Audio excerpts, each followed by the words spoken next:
Teacher, do you not care that we are perishing? We've just heard the story of the fishermen, many of them seasoned with boats, out in the lake in the storm, and they're frightened for their lives in this whirlwind of a storm that blew up, with apparently Jesus sleeping in the stern cushion. Teacher, do you not care that we are perishing? They were convinced they were about to be swamped and to drown. Jesus, as we all have heard this story before, wakes, speaks, peace, be still. And as things calm down, he challenges them. Do you not have faith?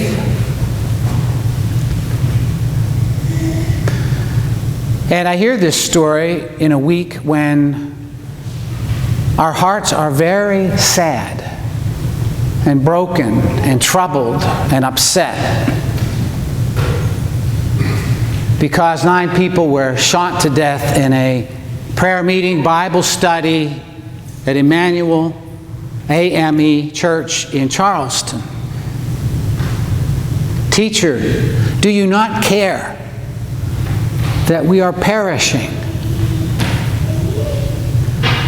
And there are these raging storms of racial hatred, of religious hatred, especially we see it most visibly in the Middle East right now. Personal hatreds exploding in violence again and again and again. Teacher, do you not care that we are perishing? Help us.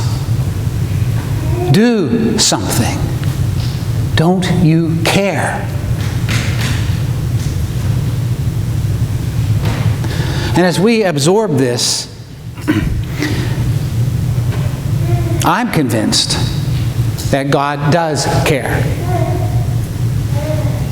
I'm convinced that God has spoken the word of peace, the command, be still, into the human family, into this world, into these raging storms of hatred and violence.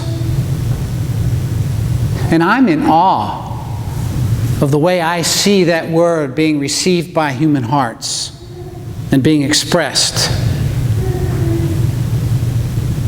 I'm in awe of statements from the families of those who were just killed, expressing faith, expressing forgiveness. And I'm even amazed at the witness. Someone referred to the 9 who were killed as martyrs, which simply means witness to Christ. And I'm amazed at the witness of that church and that community from long before the Civil War, through slavery, and now to this day.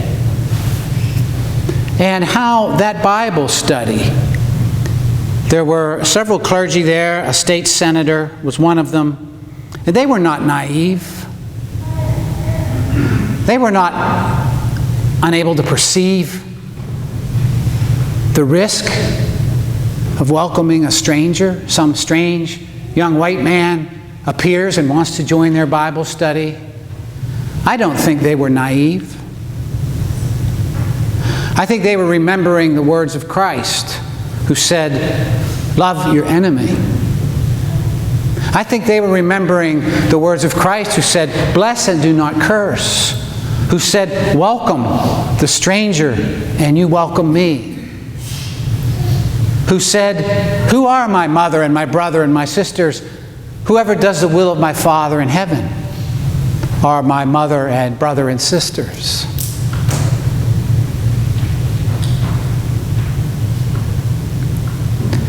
And as I thought about that horrible event, I of course was reminded of many others, and I thought of Nickel Mines, Pennsylvania, Lancaster County, Amish country, 2006. A deranged man goes into a schoolhouse and he shoots 10 girls, none of the boys, 10 girls, 5 of whom were killed, who died. And I'm amazed at the community, the Amish community, and their response. And you probably remember, you may have heard about it, who immediately went to the family of the killer, who killed himself, and expressed their love and forgiveness, and said, "Don't leave our community." At the funeral of the killer, there were more Amish present than others. And today, the grandmother of the killer is caring for one of the girls who was disabled by the shooting. Peace. Be still. And I noted through one of the media connections that bombard us, this sort of night show comedian guy, Jon Stewart. I've never seen his show. It's probably much too late for me to ever watch. And I probably wouldn't watch it no matter when it was on. But that night after the shootings, he couldn't do his usual ha-ha, sarcastic, clever, funny stuff. And instead, he invited a girl who's now 17, who, when it was 11 years old, was advocating the rights of girls to have education in Pakistan, where the Taliban were active. Malala Yousafzai. Her family were educators, and she blogged and communicated about the need, the right of children and girls to be educated. And so when she was 13 or so, a member of the Taliban got on her school bus and shot her in the head. Amazingly, she survived and continues to advocate. She was given the Nobel Peace Prize. She continues to advocate for girls and children internationally.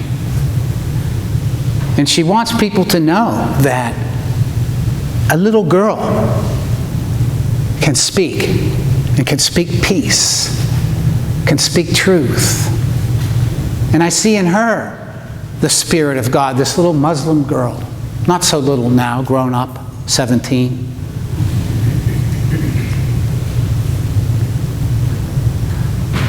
We are not alone in the boat, in the raging storm of violence and hatred that continues to swirl and strike here and there. We are not alone. In the boat with us are brothers and sisters who know and love God and who want to do His will. And we're challenged to open our hearts to the Word that became flesh, to Christ who speaks peace and truth. He is our way. He is our truth. He is our life. And we are invited to stand. And when we hear hatred and hate speech, to stand and say no. To be witnesses in the tiniest ways, in the most ordinary settings. Jesus says, "Have you no faith?" And we say today, "Lord, we struggle, but we have faith." Speak to our hearts. Give us your courage that we may speak your way and live your way and be your way and be your witnesses.